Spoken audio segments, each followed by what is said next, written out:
The next step is to choose the fixtures we want to analyze. First, we'll want to add the fixtures to our tool. So we'll follow add fixtures, and there's two steps to this process. First, we need to find the fixture files, the .ies files, on our hard drive. You can get these from the fixture manufacturer and save them somewhere locally before adding them. I'll click Add Files, and then I've saved some here on my desktop in this folder IES files. I can just select one of these from the list, any one of them, and click Open.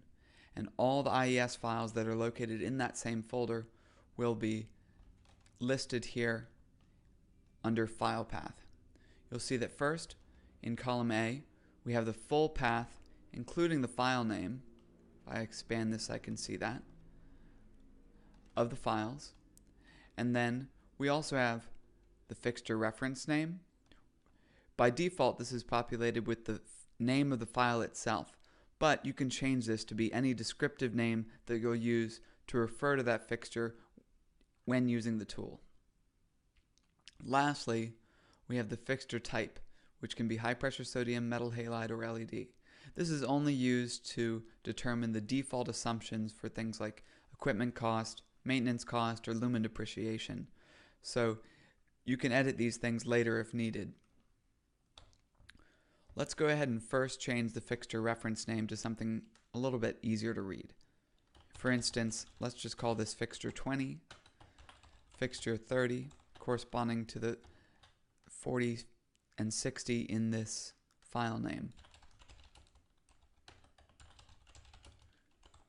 And that's it. Next, let's choose the fixture types. These are all LED fixtures, so I'll do that for all of them. Now, if we wanted to change some default inputs, such as the equipment cost, the installation cost, one-time rebate or subsidy if there's any reduction to the equipment cost, annual maintenance or maintenance inflation rate, depreciation either due to lumen depreciation or dirt depreciation or ballast factor. We can change those here. By default, each one of these will be populated by the tool depending on the fixture type. To override any of those values, just enter the number here.